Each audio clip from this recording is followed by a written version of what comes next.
George's hands tightened on the steering wheel as the woman's scream cut through the afternoon air.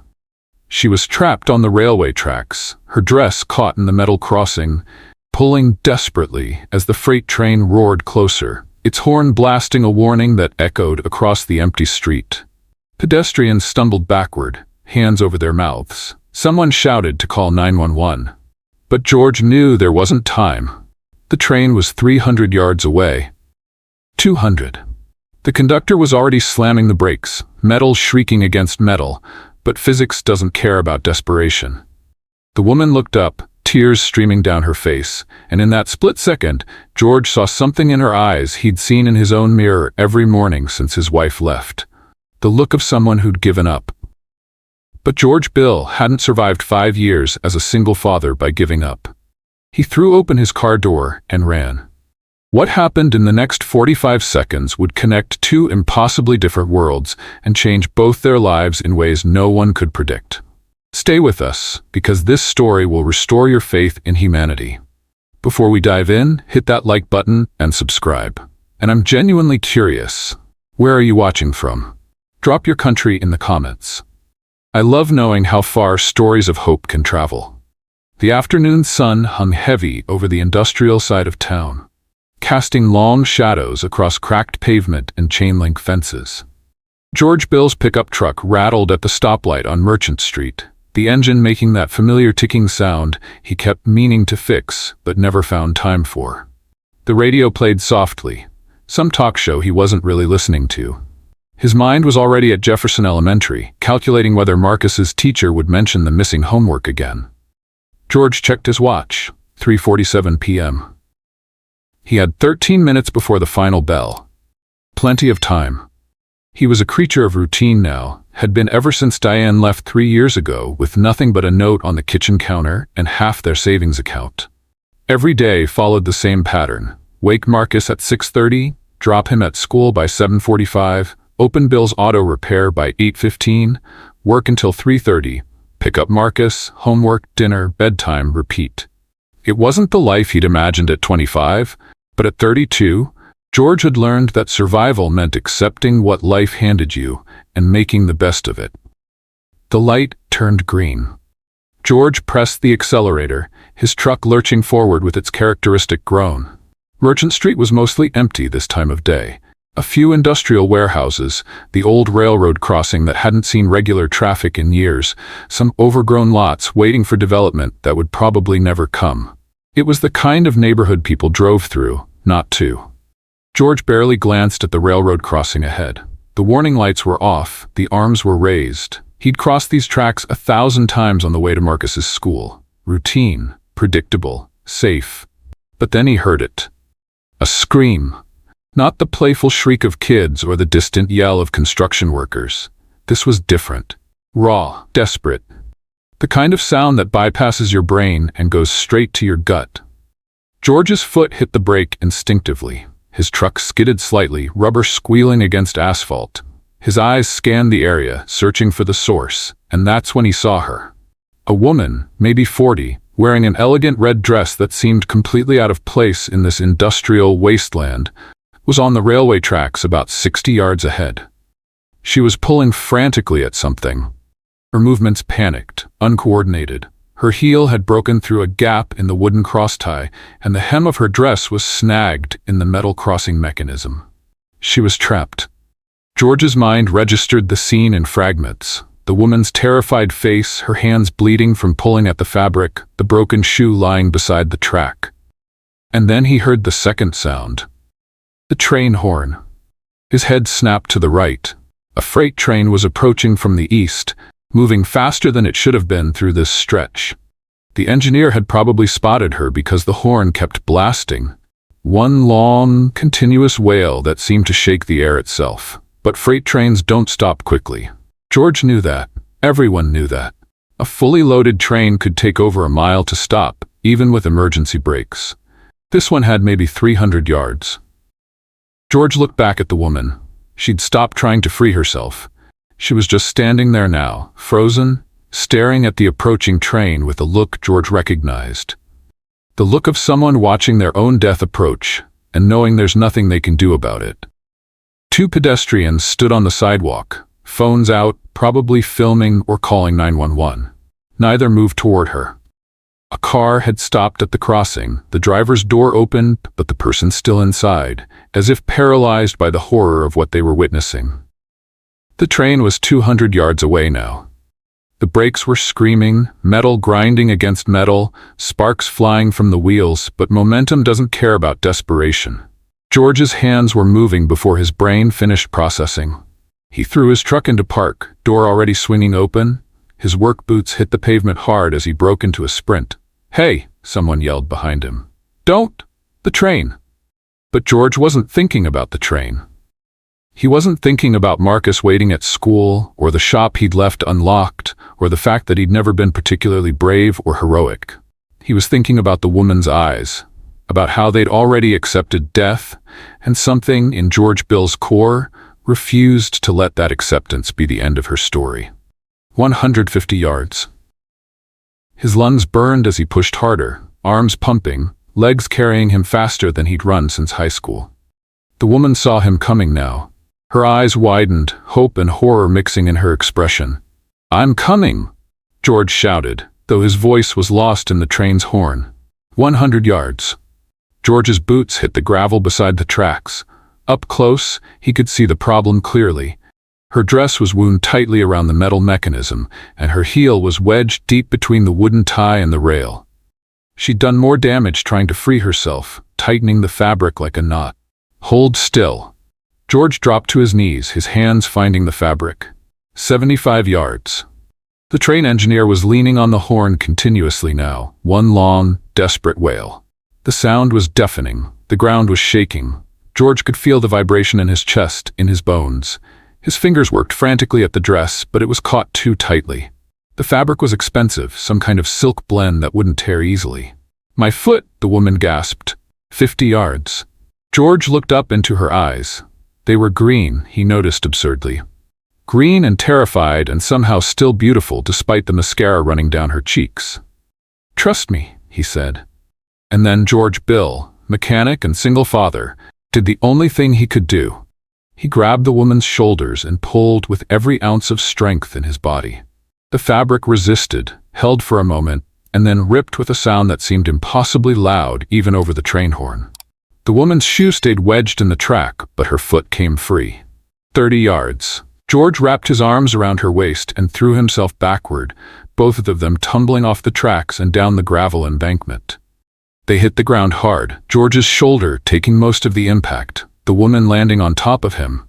And then the freight train roared past inches from where they'd been standing, its weight creating a wind that blasted over them, carrying the smell of diesel and hot metal and something else, the sharp, acrid scent of fear. It seemed to go on forever, car after car thundering past, but it was probably only 30 seconds. When the last car finally passed and the world grew quiet again except for the ringing in George's ears, he became aware of the woman's weight on his chest, her body shaking with sobs, her hands clutching his work shirt like it was the only solid thing in the universe. "You're okay," George heard himself saying, his voice hoarse. "You're okay, I got you." She lifted her head, and George found himself staring into those green eyes again, now filled with something beyond gratitude, something profound and unnameable that would, though neither of them knew it yet, become the foundation of everything that followed. "You saved my life," she whispered, her voice breaking. You didn't even know me. And you?" "Anyone would have done it," George said, though they both knew that wasn't true. Two people had watched from the sidewalk. A driver had stayed in their car. In that moment of crisis, only one person had run toward danger instead of away from it. "No," she said firmly, tears still streaming. "No, they wouldn't have. What's your name?" George Bill." She took a shaky breath, trying to compose herself. "I'm Rebecca Williams." The name meant nothing to George in that moment. He was just relieved she was alive, relieved his heart was finally starting to slow down, relieved that he'd somehow made it through the last 2 minutes without either of them dying. But Rebecca Williams, that name would soon mean everything.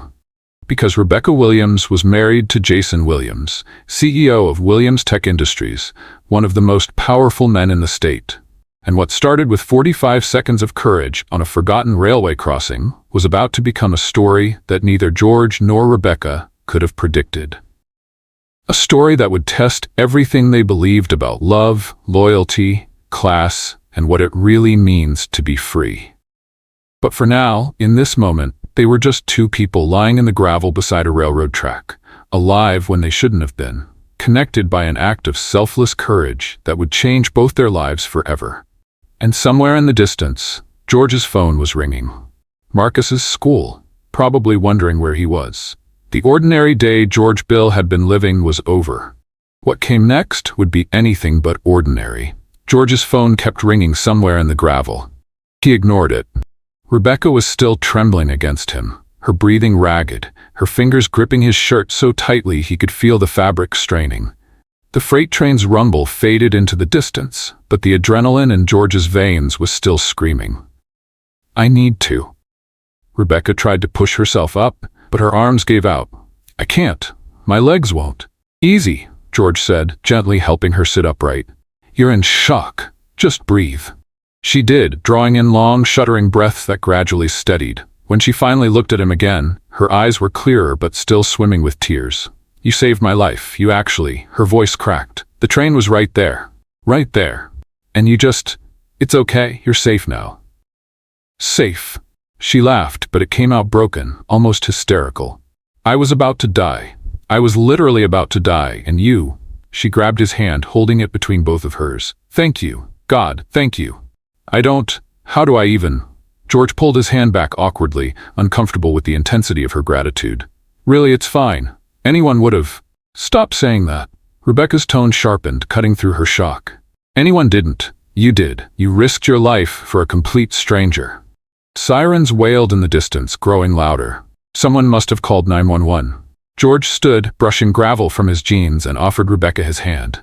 She took it, struggling to her feet on one bare foot, the other still wearing its intact heel. Her red dress was torn badly at the hem, streaked with dirt and grease. "Are you hurt?" George asked, scanning her for injuries. "I don't think so. Just..." She looked down at herself, the ruined dress, the missing shoe, the blood on her palms from trying to free herself. "I must look insane." "You look alive," George said simply. Two police cars pulled up, followed by an ambulance. Within seconds, they were surrounded by paramedics and officers asking questions, examining Rebecca, taking statements. George tried to step back, to fade into the background, but Rebecca kept looking over at him, as if afraid he'd disappear. "Sir, we need your statement," an officer said, notebook ready. George explained what happened. The scream, the train, the rescue, keeping it factual, downplaying his role. But even as he spoke, he noticed Rebecca talking to the paramedics, pointing at him, her voice rising. "He saved my life. That man right there. He didn't hesitate. Not for a second." One paramedic was checking her vitals. Another was bandaging her bleeding palms. Rebecca barely seemed to notice them. Her focus kept returning to George. "Ma'am, we really should take you to the hospital," the paramedic said. "Get you checked out properly." "I'm fine." Rebecca waved them off, though her hands were still shaking. "I just need..." She looked around, spotted her designer handbag lying near the tracks, and one of the officers retrieved it for her. She pulled out her phone with trembling fingers. George's own phone buzzed again. Marcus's school. Damn. He was 20 minutes late now. "I have to go," George said to the officer. "My son, I was supposed to pick him up from school." "We just need a few more minutes, sir." But Rebecca overheard. She walked over, limped really, favoring her bare foot, and interrupted. "Officer, this man is a hero. If he needs to go, let him go. I can provide any additional information you need." The officer looked between them, then nodded. "Fine, but we'll need to follow up, Mr. Bill. Leave your contact information." George scribbled his number on the officer's notepad, acutely aware of Rebecca watching him. When he finished, she stepped closer. "George?" His name sounded different in her voice, refined, careful. "I need to thank you properly. Please. Let me do something, anything. I can..." "You don't owe me anything. I owe you everything." Her eyes locked onto his with an intensity that made him uncomfortable. "I don't even know how to process what just happened, but I know I wouldn't be standing here if it weren't for you. Please, give me a way to thank you." George shifted his weight, embarrassed. "Really, I just did what anyone..." "George," she said it firmly this time. "My name is Rebecca Williams. My husband is Jason Williams. Maybe you've heard of Williams Tech Industries?" George blinked. He had heard of it. Everyone had. Jason Williams was one of those names that showed up in business news, always attached to words like billionaire and empire. "Wait, you're married to—" "Yes." Something flickered across Rebecca's face. Was it bitterness? Resignation? It vanished before George could identify it. "Which means I have resources. I can help you, financially, professionally, whatever you need. Please, let me." "I don't need anything," George said quickly. The idea of taking money for saving someone's life felt wrong, almost dirty. "Seriously, I'm just glad you're okay." Rebecca studied him for a long moment, and George had the strange sensation of being seen, really seen, in a way he hadn't been in years. Not since Diane left, maybe not even before that. "You're not like anyone I know," Rebecca said quietly. "Are you?" Before George could respond, his phone rang again. He glanced at the screen. Jefferson Elementary. "I really have to go," he said. "My son." "Yes, of course." Rebecca hesitated, then pulled a business card from her bag. Her hand was still shaking as she pressed it into his palm. "This is my personal number. Call me, or text, please. I need to thank you properly. And she paused, something vulnerable crossing her face. "I'd like to know the name of the man who saved my life. More than just his name, I mean." George looked down at the card. Embossed lettering. Expensive paper. It felt foreign in his calloused hands. "I don't think—" "Please," Rebecca said again, and there was something in her voice that wasn't just gratitude. It was loneliness. Recognition. The sound of someone who'd been drowning in a different way and had just glimpsed what solid ground looked like. George pocketed the card, knowing he probably wouldn't use it. Their worlds were too different.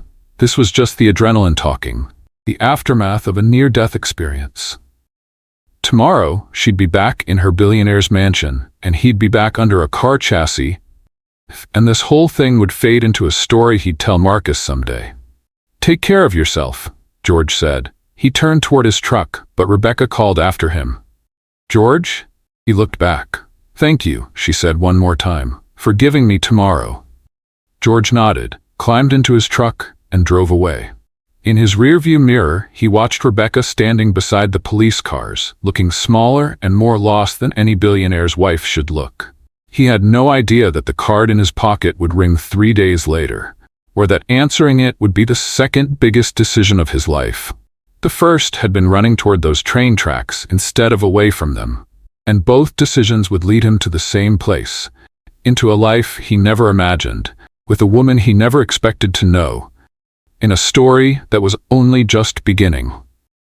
The business card sat on George's workbench for 3 days, collecting grease stains and dust. He'd glance at it occasionally while rotating tires or changing oil, wondering if Rebecca Williams even remembered giving it to him. Rich people did things like that, grand gestures in the moment that meant nothing once the adrenaline wore off. On the 4th day, a black Mercedes pulled up to Bill's auto repair. George was under a Honda Civic when he heard the engine. Too smooth, too expensive for this neighborhood. He rolled out on his creeper, wiping his hands on a rag, and froze. Rebecca Williams stepped out wearing designer jeans and a cream-colored blouse that probably cost more than his monthly rent. She looked completely out of place among the oil-stained concrete and rusted tool chests. "You didn't call," she said, removing her sunglasses. George stood, suddenly aware of the grease under his fingernails, the sweat on his shirt. "I've been busy. So I came to you." She looked around the shop with genuine curiosity, not the polite disgust he'd expected.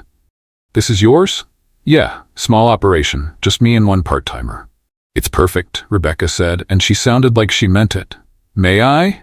She gestured to the Honda he'd been working on. George blinked. "You want to look at a car? I want to see what you do." What followed was the strangest hour of George's life. Rebecca didn't just watch. She asked questions, real questions, about torque specifications and brake pad materials and why he preferred synthetic oil. She handed him tools when he needed them. She laughed when he told her about the customer who'd tried to use maple syrup as transmission fluid. "You're not what I expected," George said finally, closing the Honda's hood. "What did you expect?" "I don't know. Someone more." He gestured vaguely at her clothes, her car. "Stuck up?" Rebecca smiled, but it didn't reach her eyes. That's what 20 years with Jason Williams buys you, the appearance of perfection. She paused. Can I be honest with you, George? Sure. I haven't had a real conversation in months. Maybe years. She leaned against his workbench, careful to avoid the grease. Do you know what it's like to be surrounded by people constantly, but feel completely alone? George thought of Diane's empty side of the bed. Yeah, I do. Everyone in my life wants something. Access to Jason, business connections, social advantage. But you. She looked at him with those green eyes that had haunted his thoughts since the railway tracks. You risked your life for me, and you didn't even want to be thanked. I can't stop thinking about that. I just did what was right. Exactly. Rebecca's voice dropped to almost a whisper. When was the last time someone in my world did something just because it was right? Not for image, not for profit, just right. George felt something shift in his chest. This wasn't just gratitude. This was recognition. Two people from opposite worlds, seeing something in each other they'd been missing. My husband thinks I'm at a charity luncheon, Rebecca said suddenly. He tracks my location sometimes, controls where I go, who I see. He says it's for my safety, but... She stopped, seeming surprised by her own honesty. That doesn't sound like safety, George said carefully. No, it doesn't. Rebecca looked away. I shouldn't have said that. I barely know you. Sometimes it's easier to talk to someone you barely know. She smiled, a real smile this time. Can I come back? Is that weird? George knew he should say no, knew this was dangerous territory, knew their worlds didn't mix. But something in Rebecca's expression reminded him of Marcus when he was scared, that desperate hope that someone would say yes, that someone would choose not to leave. You can come back, George heard himself say. Rebecca's face transformed. Tomorrow? If you want. She did come back tomorrow, and the day after, and the day after that. Each visit, Rebecca stayed a little longer. She brought coffee, the good kind from that expensive shop downtown, and pastries for George and his part-timer Danny. She learned to change a tire. She told George about her father, who'd been a mechanic before he died, and how the smell of motor oil reminded her of being 7 years old and happy. George told her about Marcus, about Diane leaving, about the terror of being a single parent and not knowing if you're screwing up your kid's life. You're not, Rebecca said firmly. I can tell. The way you talk about him. That's love, George. Real love. Not the conditional kind. By the second week, Rebecca was sitting on an overturned crate in the shop, eating Chinese takeout with George during his lunch break, laughing at his stories about impossible repair requests. Someone once asked me to make their minivan sound like a Ferrari, George said through a mouthful of lo mein. Rebecca laughed, really laughed, and George realized he'd never heard that sound from her before. It was unguarded, genuine, nothing like the polite chuckles she probably performed at Jason's business dinners. I've missed this, she said quietly, the laughter fading. Being treated like a person, not Jason Williams' wife, not a trophy, just Rebecca. You were just Rebecca here, George said. That's all you need to be. She looked at him for a long moment, something unreadable in her expression. That's the kindest thing anyone said to me in years. George felt it then, the pull. The dangerous, undeniable pull of connection. He was falling into something he didn't understand, with a woman he had no business falling for. And from the way Rebecca was looking at him, she felt it too. George, she said, her voice barely audible over the shop's oscillating fan. I need to tell you something. About Jason. About why I keep coming here. But I'm afraid. The shop phone rang, shattering the moment. George grabbed it. Bill's auto repair. Is this George Bill? A man's voice, cold, authoritative, familiar somehow. Yeah, who's this? Jason Williams. I believe you've been spending time with my wife. George's blood went ice cold. His eyes found Rebecca, who'd gone pale, her hand over her mouth. I think, Jason continued, his voice carrying the casual menace of someone used to being obeyed, we need to have a conversation, man to man, about boundaries. The line went dead. George lowered the phone slowly. Rebecca was standing now, trembling. He knows, she whispered. Oh God, George. He knows. And in that moment, George realized their simple friendship had just become something far more complicated. Far more dangerous. Because Jason Williams wasn't just a billionaire CEO. He was a man who'd just discovered his wife was spending her days in a mechanic's shop with the man who'd saved her life. And men like Jason Williams didn't let go of what they owned. George didn't sleep that night.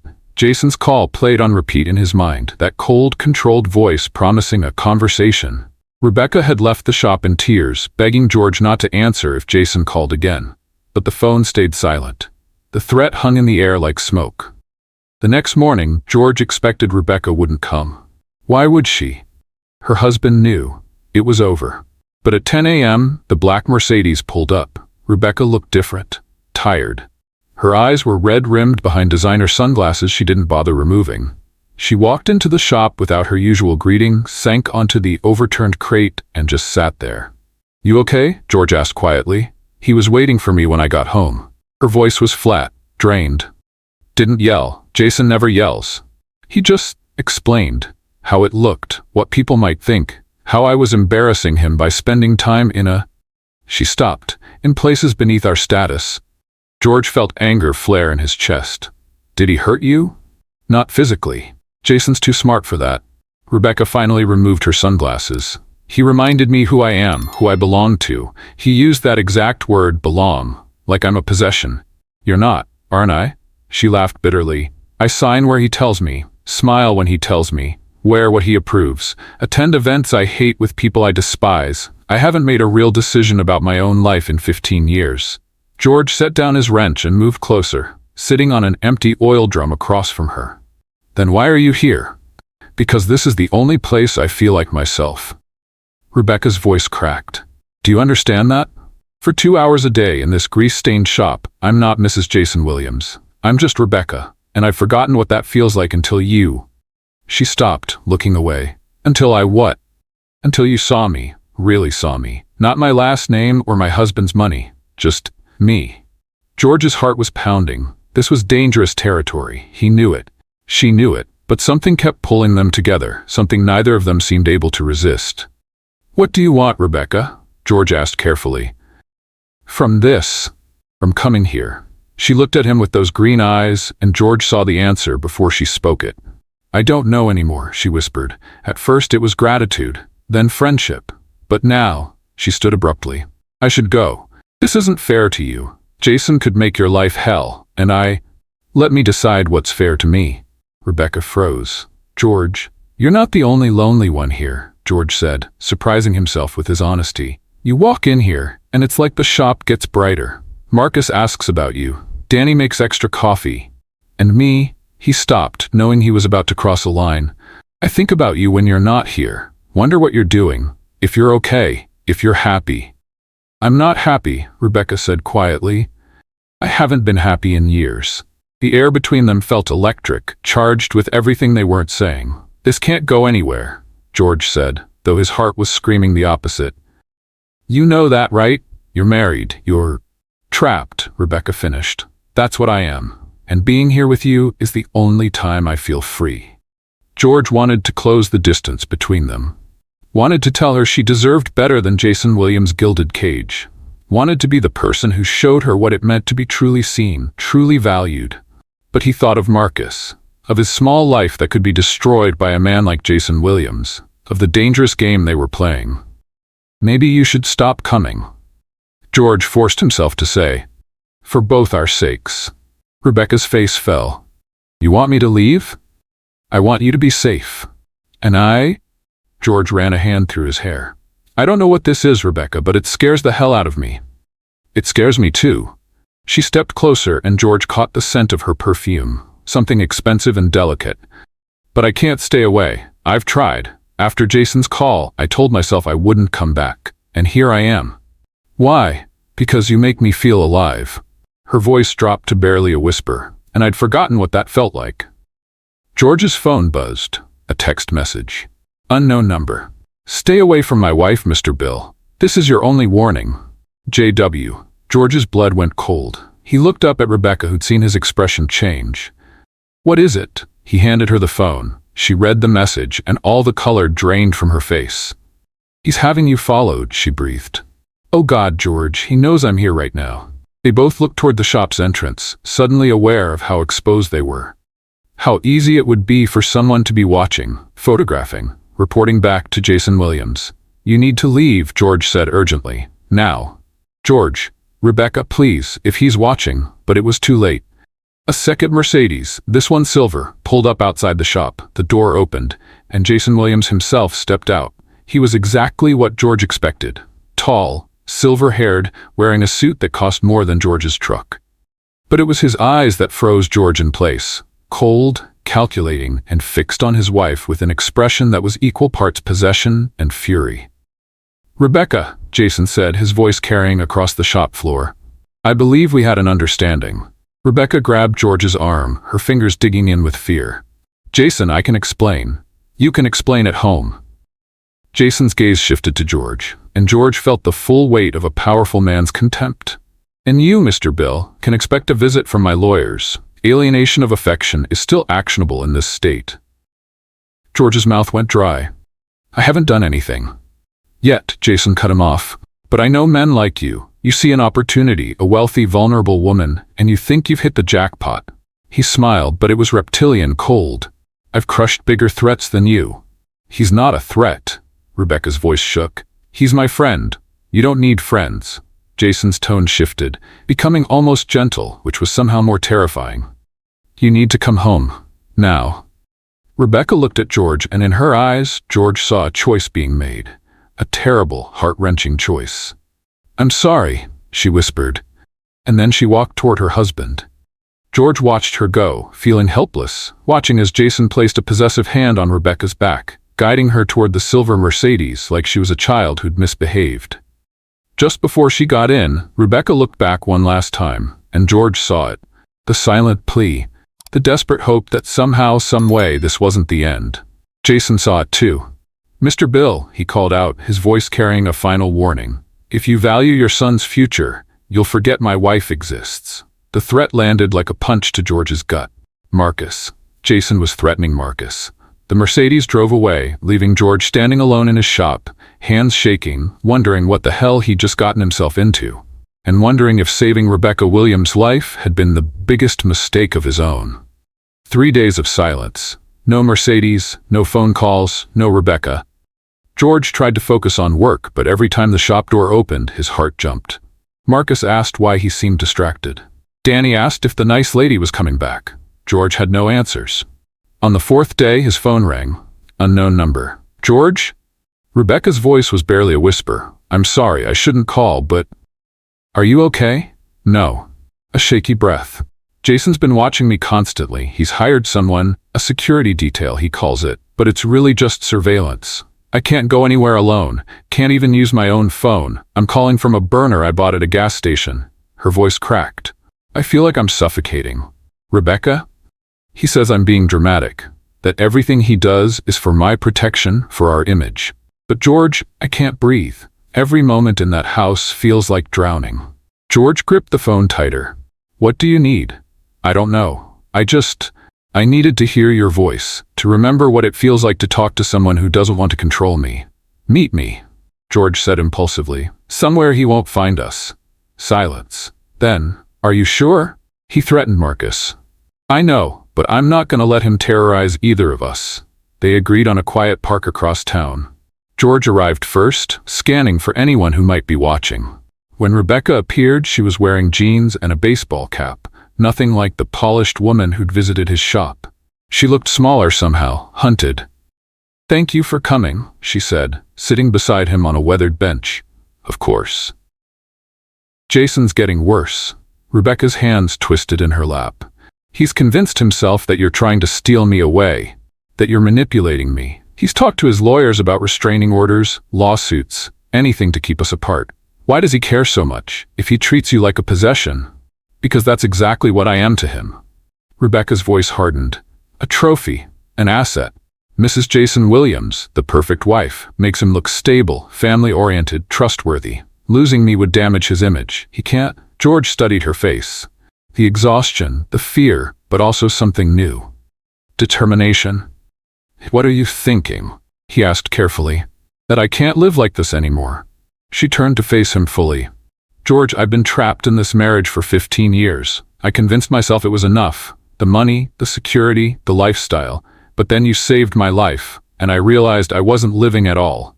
I was just existing in a beautiful cage. Rebecca, I'm going to leave him." The words hung in the air, monumental and terrifying. "That's not a small decision," George said quietly. "I know. He'll fight it. He'll try to destroy me financially, socially. But I don't care anymore." She took George's hand, and he felt the tremor in her fingers. "These past few weeks with you, that's the only time I felt like myself, and I can't go back to pretending." George wanted to tell her to be careful, to think it through. But looking into her eyes, he saw someone who'd already made up her mind. "What do you need from me?" he asked. "Just don't give up on me. When things get ugly, and they will, don't let Jason's threats scare you away." "I'm not going anywhere." Rebecca smiled, sad but genuine. "You're a good man, George Bill, better than anyone in my world." She stood to leave, but George caught her arm. "Be careful," he said. "Men like Jason don't let go easily." "I know." She squeezed his hand. "But I'd rather fight for my freedom than die slowly in that house." She walked away, disappearing into the park. George sat alone, knowing everything was about to change. His phone buzzed. Text message. "Jason Williams, I saw you, both of you. You just made the biggest mistake of your life." George's blood ran cold. He looked around frantically. Was Jason watching right now? Had he followed Rebecca here? A second message arrived, and this one made George's heart stop. It was a photo.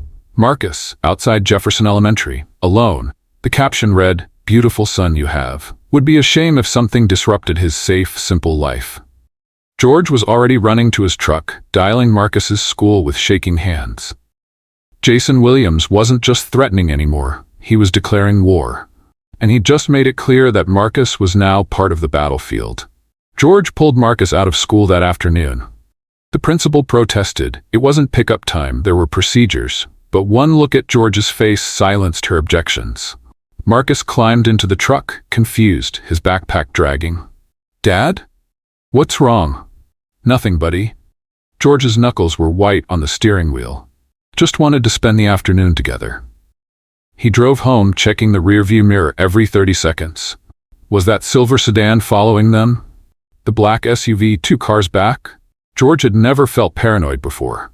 Now he understood what Rebecca meant by suffocating. For 2 weeks, George lived in a state of hypervigilance. He walked Marcus to and from school, changed their routes daily, installed new locks on their apartment, stopped answering unknown numbers. Rebecca went silent, no calls, no visits, nothing. George told himself it was better this way, safer for both of them. But every morning he caught himself looking for the black Mercedes. Then at 11 p.m. on a Tuesday, his phone exploded with calls. Unknown number. He almost didn't answer. "George?" Rebecca's voice was frantic, breathless. "George, please, I need..." "What's wrong?" "I'm leaving, tonight, right now." She was crying, words tumbling out in a rush. "Jason found the burner phone. He went crazy, George. He locked me in the bedroom, said I was clearly unstable, that I needed help. He called his personal doctor, started talking about psychiatric evaluation, medication." "Jesus, Rebecca." "I climbed out the window. I'm in my car, but I don't know where to go. He'll find me at hotels, at friends' houses. He has people everywhere. George, I'm scared. I've never been this scared."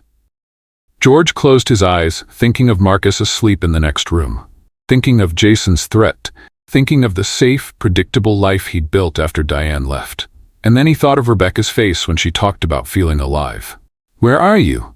"About 20 minutes from your place. But I can't. I won't put you and Marcus in danger. I just needed to hear your voice before I..." "Come here." Silence. "George, he'll retaliate. He'll destroy you. Let him try." George's voice was steadier than he felt. "You're not doing this alone. What about Marcus? Marcus needs to see his father stand up for what's right. Come here, Rebecca. We'll figure it out." 23 minutes later, the black Mercedes pulled up outside George's apartment building. Rebecca emerged wearing the same clothes from the park, jeans, baseball cap, but with a hastily packed overnight bag. Her hands were shaking so badly she could barely hold it. George met her at the door. She collapsed into him, and he held her while she sobbed against his chest. Great, heaving sobs that seemed to contain 15 years of trapped emotion. "You're safe," he murmured. "I've got you. He's gonna come for me. For us." "I know." She pulled back, looking up at him with red, swollen eyes. "Why are you doing this? You barely know me. I've brought nothing but trouble into your life. Because someone once told me that doing what's right matters more than what's safe." George managed a small smile. "Smart woman. Met her on some train tracks." Rebecca laughed through her tears, then sobered. "This changes everything. You know that, right? Once Jason realizes I'm here, he'll come at you with everything he has. Lawyers, investigators, threats. Then we'll deal with it together." "George?" "No more running, no more hiding." George's jaw set with determination. "You want out of that marriage? Then we do it the right way. Legal, public. We don't give him ammunition." Rebecca stared at him like he'd just offered her the world. "You'd really do that? Stand with me against Jason Williams?" "Someone has to." She kissed him then, sudden, desperate, tasting of salt and fear and gratitude. George froze for a heartbeat, then kissed her back, his hands finding her waist, pulling her closer. It was wrong on every level. She was still married, still legally bound to Jason, but it felt like the only honest thing that had happened in months. When they broke apart, both were breathless. "I'm sorry," Rebecca whispered. "I shouldn't have." "Don't apologize. This is complicated. Everything worth doing is complicated." George touched her cheek gently. "But we do this right. You file for divorce first thing tomorrow. Stay in the spare room tonight. We keep this above board. Give Jason no ammunition." Rebecca nodded, fresh tears spilling. "Thank you for seeing me, for believing me, for—" Marcus's door creaked open. They sprang apart like guilty teenagers. "Dad?" Marcus stood in his doorway, rubbing his eyes, looking at Rebecca with confused curiosity. "Who's that?" George's heart clenched. "How did you explain this to a 7-year-old?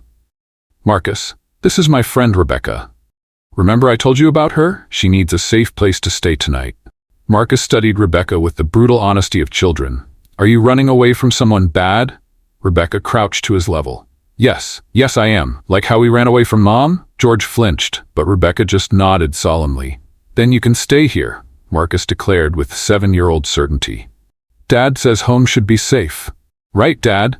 "Right, buddy. Okay, good night." Marcus shuffled back to bed, apparently satisfied.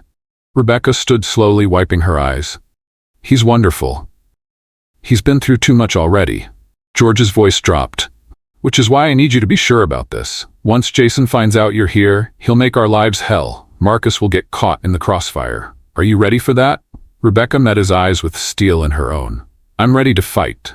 For my freedom. For a real life. And," she hesitated, "for you. For this. Whatever this is becoming." George felt the weight of the decision settling over him like a physical thing. Life was about to get very, very complicated. But looking at Rebecca, really seeing her, the woman beneath the terror and desperation, he knew he'd made the right choice. His phone buzzed. Text message. "Jason Williams. I know where she is. I know where my wife is. You have until sunrise to return her, or I'm calling the police and reporting a kidnapping. Then I'm calling CPS about your fitness as a parent. Your choice, Mr. Bill." George showed Rebecca the message. Her face went white. "He's bluffing," George said, though he wasn't sure he believed it. "You came here of your own free will. You're an adult." "Jason doesn't bluff." Rebecca's voice was hollow. "He's going to destroy us, George. Both of us." The phone rang. Not a text this time. "A call," George answered. "Mr. Bill." Jason's voice was cold, controlled fury. "I'm giving you one opportunity to correct this catastrophic error in judgment. Return my wife within the hour, and I'll consider this a temporary bout of instability on her part. Mental health issues, you understand. Nothing criminal." "She's not property," George said. "She left of her own. She's mine." The mask slipped. Jason's voice turned savage. "And I will burn your entire life to the ground before I let some grease monkey mechanic steal what belongs to me. Your son, your business, your freedom, I will take everything. Is she worth that?" George looked at Rebecca, at the fear in her eyes, at the hope buried underneath it. "Yes," George said quietly. "She is." He hung up. Rebecca grabbed his arm. "George, what have you done?" "What I should have done the moment he threatened Marcus." George's voice was grim. "I chose a side." Outside, headlights swept across the apartment windows, multiple vehicles. George pulled back the curtain. 3 black SUVs, police cars, all pulling up to his building. Jason Williams had arrived with an army, and George realized with sinking certainty that saving Rebecca Williams's life was about to cost him everything. "Get Marcus," George said urgently. "Wake him up, we need to." "Mr. Bill," a voice boomed through a megaphone from outside. "This is the police. We need you to come outside with Rebecca Williams. Now." Rebecca's face crumbled. Oh God, George, I'm so sorry." "Don't." George gripped her shoulders. "Listen to me. You came here voluntarily. You're fleeing an abusive marriage. That's not kidnapping. Jason has lawyers, resources. He'll twist this into—" Heavy footsteps echoed in the stairwell. They were coming up. George's mind raced. He could open the door, hand Rebecca over, and this would all be over. Marcus would be safe. His shop would survive. Life would return to normal. Except it wouldn't. Because George would know he'd sent Rebecca back to her prison. Would know he'd chosen safety over what was right. "Dad?" Marcus appeared in his doorway, rubbing his eyes. "What's all the noise?" George's heart shattered. His son, his innocent, trusting son who'd already lost his mother, who deserved stability, safety, a normal childhood. Bang, bang, bang, fist on the apartment door. "George, Bill, open this door." "I'll go," Rebecca whispered, tears streaming. "I'll tell them I came here on my own, that you tried to send me away.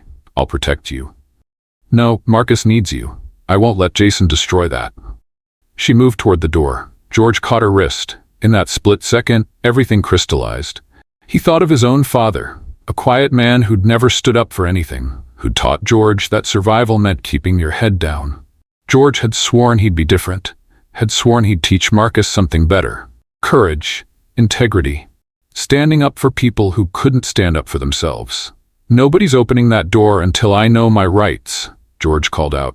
Then, quieter, to Rebecca, "I'm not letting you go back to him. George, please." "Marcus," George said, looking at his son. "Remember what I told you about doing the right thing, even when it's scary?" Marcus nodded, wide-eyed. "I need you to be brave right now. Can you do that?" Another nod. George pulled out his phone, hands surprisingly steady. He dialed 911. "911, what's your emergency?" "My name is George, Bill. There are police at my door claiming I've kidnapped someone, but that's not true. A woman is seeking refuge from her abusive husband, and I think he's manipulating law enforcement. I need this call recorded for legal purposes." Rebecca stared at him in shock. The operator's voice was professional. "Sir, if officers are at your door, you need to comply." "I will comply. But Rebecca Williams came here of her own free will, fleeing Jason Williams, and I want it on record that she's here voluntarily and in fear for her safety." "George," Rebecca breathed. "What are you doing?" "Something I should have done from the start." He opened the door. 6 officers stood in the hallway. Behind them, Jason Williams, perfectly composed in an expensive suit despite the late hour. "Thank God," Jason said, his voice dripping false relief. "Rebecca, darling, you had me so worried. Your medication, you're not thinking clearly." "I'm thinking perfectly clearly," Rebecca said, her voice shaking but firm. "And I'm not going back with you." Jason's mask slipped for just a moment, pure rage flashing across his features before the concerned husband expression returned. "Officers, my wife has been under tremendous stress. She's not herself. I have documentation from her psychiatrist." "I don't have a psychiatrist," Rebecca interrupted. "Jason's trying to gaslight me, making everyone think I'm unstable, so they won't believe me when I say he's been controlling and emotionally abusive for years." One of the officers shifted uncomfortably. "Ma'am, did you come here of your own free will?" "Yes." "Are you being held against your will?" "No. I'm seeking help to leave my marriage safely." The officer turned to Jason. "Mr. Williams, this appears to be a domestic matter, not a criminal one. Your wife is an adult. She's mentally unwell." Jason's composure was cracking. "She climbed out a window, for God's sake. She's clearly having a breakdown." "I climbed out because he locked me in," Rebecca said, her voice growing stronger. "He threatened to have me committed, to drug me, to take away my freedom completely." She looked directly at Jason. "I'm done, Jason. I'm filing for divorce first thing tomorrow morning." The silence was deafening. Jason's face transformed, the mask of civility completely shattering. "You ungrateful." He caught himself, aware of the officers watching. When he spoke again, his voice was deadly quiet. "You'll regret this, Rebecca. Both of you will regret this. I'll make sure of it." "Is that a threat, Mr. Williams?" one officer asked. Jason smiled, cold, calculated. "It's a promise.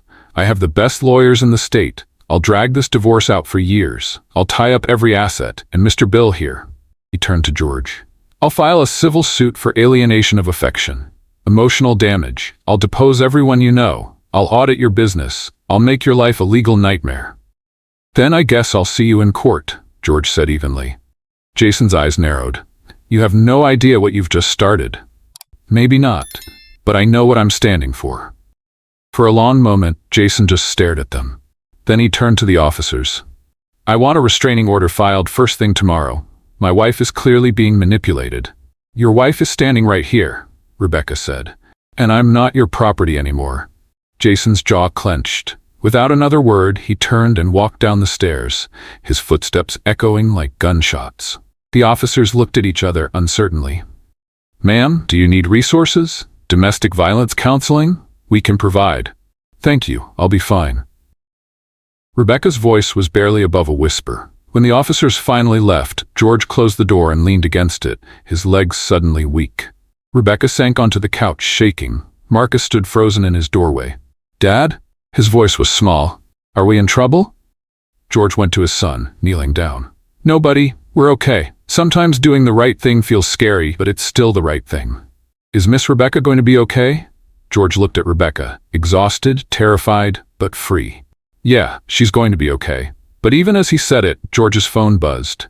Email notification from a law firm. Notice of intent to sue George Bill, defendant in civil action filed by Jason Williams. George closed his eyes. It was starting. The war Jason had promised. The systematic destruction of everything George had built. Marcus tugged his sleeve. "Dad? What's wrong?" George forced a smile. "Nothing, buddy. Go back to bed." After Marcus reluctantly complied, Rebecca spoke quietly. "I should leave. I can find a hotel, get a lawyer, handle this myself." "You're not going anywhere." "George, you saw that email. He's going to destroy you." "Let him try." George sat beside her. "I made my choice. I'm not backing down now." Rebecca's eyes filled with tears again. "Why? Why would you sacrifice everything for me?" George thought about the train tracks. About the split-second decision to run toward danger instead of away. About the woman who'd been trapped, physically then, emotionally now, and how saving her had felt like the most important thing he'd ever done. "Because," he said simply, "someone has to stand up to men like Jason Williams. Someone has to say enough. And if it costs me everything, my business, my savings, my peace of mind, it's still worth it." But Marcus needs to learn that courage isn't the absence of fear. It's doing what's right despite the fear. Rebecca leaned against him, and George wrapped his arm around her shoulders. They sat in silence as dawn crept through the windows, both knowing the easy part was over. Tomorrow, Jason's lawyers would begin their assault. Tomorrow, the real battle would start. But tonight, Rebecca Williams was free, and George Bill had finally become the man he'd always wanted to be. His phone buzzed again. Text message. Unknown number. But this time, it wasn't Jason. "Mr. Bill, this is Detective Sarah Chen. I was one of the officers tonight. Something about Mr. Williams' behavior concerns me. His story doesn't add up. If you're willing to talk, off the record, I'd like to hear more about what's really going on." Jason Williams has a history we're looking into. You're not the first person he's threatened, but you might be the first brave enough to stand up to him. George read the message twice, his heart pounding. Maybe they weren't as alone in this fight as they thought. Maybe Jason Williams had finally pushed too hard, threatened too many people, and his carefully constructed empire was about to crumble. Or maybe it was just the beginning of a nightmare that would cost George everything he loved. Either way, there was no turning back now. Detective Chen's information changed everything. Jason Williams had a pattern. 3 previous relationships where women had tried to leave, only to be systematically destroyed through legal warfare and character assassination. One had lost custody of her children. Another had been institutionalized against her will. The third had simply vanished from public life. But none of them had documentation, Detective Chen explained during their meeting. You're building a case in real time. Every threat, every text, every attempt at control, it's evidence. With Chen's guidance and a fierce divorce attorney named Maria Rodriguez, Rebecca filed for divorce and a restraining order. She moved into a small apartment near George's place, Nothing like the mansion she'd left behind, but hers. Truly hers. The first morning in her new apartment, Rebecca called George, her voice trembling with something that sounded like joy. "George, I just made coffee. My own coffee, in my own kitchen, and nobody told me how to make it or criticized the brand I bought, or—" She laughed, the sound breaking. "Is this what normal feels like?" George smiled into the phone. "Yeah, that's what normal feels like." The transition wasn't easy. Rebecca had to learn to grocery shop, pay bills, do laundry, simple tasks that had been handled by staff her entire married life. George helped, teaching her to budget, showing her the discount store where he bought Marcus's school supplies. "I spent $300 on a single dress last month," Rebecca said, staring at a rack of $20 shirts. "And this feels more freeing than anything in my closet." They fell into a rhythm. Rebecca would pick up Marcus from school on days George worked late. Marcus taught her to play video games. She taught him about constellations, spreading a blanket in George's tiny backyard and pointing out Orion, Cassiopeia, the North Star. "Your dad's a hero, you know," Rebecca told Marcus one evening. "I know," Marcus said simply. "He saved you. Not just on the train tracks, every day since." George watched them from the doorway, his heart full in a way it hadn't been since Diane left, maybe even before that. But Jason's shadow loomed large. The lawsuit dragged on. Bills from lawyers piled up. George had to take out a loan to keep the shop running. Some customers left when word spread about his involvement with a married woman, never mind that Rebecca had filed for divorce months ago. One night, exhausted after a 16-hour day at the shop, George found Rebecca waiting on his doorstep with takeout. "You look terrible," she said gently. "Thanks. I'm serious. You're killing yourself trying to keep everything afloat." She handed him the food. "I got a job today." George blinked. "You what?" "At the library. Part-time. It's not much, but it's mine. My own money." "And George," her eyes shone, "they hired me as Rebecca Miller, my maiden name. For the first time in 15 years, I'm not Mrs. Jason Williams." George pulled her into a hug, feeling her melt against him. "I'm proud of you. I couldn't have done this without you." She pulled back, looking up at him. "Any of it. You gave me the courage to be myself again." Their faces were close, too close. George knew he should step back. The divorce wasn't final. Jason would use any evidence of a relationship against them. But Rebecca's lips were right there, and God, he'd wanted this for months. "Rebecca." "I know," she whispered. "We can't. Not yet. But soon, George. When this is over." "When this is over," he agreed, his forehead resting against hers. Marcus's voice called from inside. "Dad, Rebecca!" "The pizza's getting cold." They broke apart, laughing, and went inside to their makeshift family dinner. It wasn't perfect, it wasn't easy, but it was real and honest and everything George hadn't known he needed. 3 months later, Rebecca's divorce was finalized. Jason had fought until the bitter end, but Detective Chen's investigation had uncovered financial irregularities in Williams Tech. Facing potential criminal charges, Jason had no choice but to settle. Rebecca walked out of the courthouse with almost nothing. Jason had kept most of the assets, but she was smiling wider than George had ever seen. "I'm free," she said, spinning in the courthouse parking lot like a child. "George, I'm actually free." George caught her, spinning her around, both of them laughing. Marcus cheered from the truck.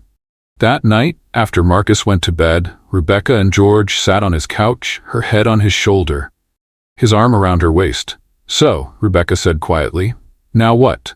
"Now we figure out what comes next, together." "Together," she echoed. "I like the sound of that."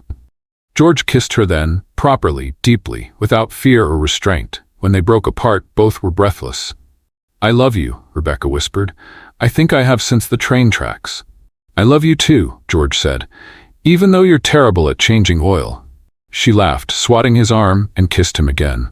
6 months later, George's phone rang. Unknown number. His stomach clenched. Old habits died hard. "Mr. Bill?" An unfamiliar voice. Professional. Female. "This is Jennifer Hartman from Williams Tech Industries." George's blood went cold. "I'm not interested in—" "Mr. Williams is no longer with the company. The board forced him out after the investigation. I'm calling because we're implementing new policies, funding a foundation for domestic violence survivors, and we'd like Rebecca Williams, Rebecca Miller, to be part of our advisory board. We want to make this right." George sat down slowly. "You want to pay her?" Substantially, and we want to make a significant donation to any cause she chooses. It's the least we can do." After he hung up, George found Rebecca in his kitchen, teaching Marcus to make pancakes. "You're not going to believe this," he said. When he told her, Rebecca's hands flew to her mouth. "They want me to help other women and pay you well for it." Tears streamed down her face, but this time, they were tears of joy. Marcus hugged her legs. George wrapped them both in his arms. The story that started on railway tracks with 45 seconds of courage had become something neither of them could have imagined. A new beginning, a second chance. A family forged not by blood or marriage contracts, but by choice. But happy endings rarely come without complications. That evening, as George checked his shop security cameras before closing, he saw something that made his breath catch. Jason Williams, standing across the street, watching. The restraining order should have kept him away. The investigation should have broken him. But there he was, staring at George's shop with an expression of cold, calculated fury. George's phone buzzed. Text from an unknown number. "You took everything from me. My wife, my company, my reputation. Did you really think there wouldn't be consequences? This isn't over, Mr. Bill. It's just beginning." George looked back at the security feed. Jason was gone. But the message was clear. The real battle was about to begin. George immediately called Detective Chen. Within an hour, patrol cars were circling the neighborhood. Jason's restraining order violation was documented, and additional charges were filed. But George knew the truth. No legal order could stop a man consumed by obsession. For 2 weeks, they lived on edge. Extra locks, security cameras, constant vigilance. Marcus asked fewer questions now, but George saw the worry in his son's eyes. Then, unexpectedly, Jason's lawyer called. "My client wants to meet, neutral location, just to talk." George's instinct screamed no, but Rebecca surprised him. "Let him come. I need to face him one last time, with you beside me." They met at a coffee shop, Detective Chen waiting outside. Jason looked different, older, diminished somehow. The arrogance was gone, replaced by something hollow. "I'm not here to threaten you," Jason said quietly, his eyes on Rebecca. "I'm here to apologize." Rebecca stiffened. George's hand found hers under the table. "The investigation forced me into therapy," Jason continued. "Court mandated. And I've had to face some ugly truths about who I became, who I've been." He looked directly at Rebecca. "You deserved better. You always deserved better." "Yes, I did," Rebecca said firmly. "I controlled you because I was terrified of losing you. But I lost you anyway, because control isn't love." Jason's voice cracked. "I'm not asking for forgiveness. I just wanted you to know that you were right to leave, and I'm sorry it took losing everything for me to see it." Silence hung heavy. Finally, Rebecca spoke. "I hope you find peace, Jason. Real peace, not the kind built on power and control." Jason nodded, stood, and left without another word. Outside, George asked, "Do you believe him?" "I don't know," Rebecca admitted. "But I'm not afraid anymore. Whatever happens, I'm not that trapped woman on the train tracks. I'm free." 3 months later, on a sunny Saturday afternoon, George's shop was unusually crowded. Rebecca had organized a community event, free oil changes for single parents, funded by her new foundation position. Marcus handed out water bottles, proud to be helping. Detective Chen stopped by with coffee. Heard from Jason's lawyer. He's moved to Seattle, started over. No violations, no contact. I think he's actually trying to change. "Good," George said, meaning it. Some people deserved second chances. As the sun set, George found Rebecca in the shop, wiping down tools, covered in grease despite her nice clothes. "Look at you," he teased. "A year ago, you didn't know a wrench from a screwdriver. A year ago, I didn't know what it felt like to be truly alive." She set down the rag and moved closer. "George, I need to tell you something." His heart quickened. "What?" "Marcus asked me this morning if I was going to be his mom." Her eyes shimmered with tears. "And I told him I'd like that very much, if it's okay with his dad." George's throat tightened. "Rebecca Miller, are you asking what I think you're asking?" "I'm saying I want this. All of it. The grease stains, the tiny apartment, the beautiful chaos of building a life together. I'm saying I love you. I love Marcus. I love the family we've become." George pulled a small box from his pocket. Rebecca's hands flew to her mouth. "I've been carrying this for 2 months, George admitted, waiting for the right moment. But with you, every moment feels right." He opened the box, revealing a simple silver ring. It's not expensive, but it's perfect, Rebecca whispered. Rebecca Miller, will you marry me? Yes, yes, 1,000 times yes. Marcus erupted from where he'd been hiding behind the Honda, cheering. Detective Chen applauded from the doorway. Even Danny, the part-timer, whistled loudly. George slipped the ring on Rebecca's finger and kissed her as their family, their chosen, beautiful, imperfect family, celebrated around them. A year ago, George Bill had been a mechanic going through the motions of life, a single dad making it work but not really living. Then he'd heard a scream. And in 45 seconds of pure courage, everything changed. He'd saved a woman's life on railway tracks and discovered that sometimes, when you save someone else, you save yourself too. Their story wasn't about wealth or status. It was about choosing courage over fear, freedom over control, and love over everything else. George looked at Rebecca, his fiancée, his partner, the woman who'd walked away from millions to find herself, and knew that some rescues work both ways. She'd been trapped on those tracks. But George had been trapped too, in a life half-lived, going through motions, surviving instead of thriving. They'd freed each other. And as Marcus ran up to hug them both, as their community gathered around them, as the sun set over the shop where a mechanic and a CEO's wife had discovered what really mattered, George Bill understood the truth. The greatest wealth wasn't measured in bank accounts or mansions. It was measured in moments like this. In love that chose authenticity over appearance. In courage that risked everything for what mattered most. In the simple, profound beauty of being truly seen by someone who loved you. Not for what you had, but for who you were. George Bill had saved Rebecca Williams' life on railway tracks one summer afternoon. But she'd saved his right back. And that, more than anything, was the happy ending neither of them knew they needed. What did you think of George and Rebecca's story? Their journey from that desperate rescue to building a life together proves that real heroes don't wear capes. They just have the courage to do what's right, even when it costs them everything. If this story touched your heart, hit that like button and subscribe for more inspiring stories of courage, love, and second chances. Drop a comment below telling me, have you ever had a moment where 45 seconds changed your entire life?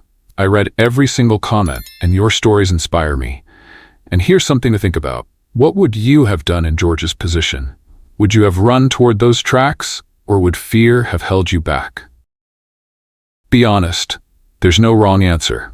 Sometimes understanding our own hearts helps us find our courage when it matters most. Share this video with someone who needs to be reminded that it's never too late to choose freedom, to stand up for what's right, or to build the life you truly want. Because everyone deserves their own railway tracks moment.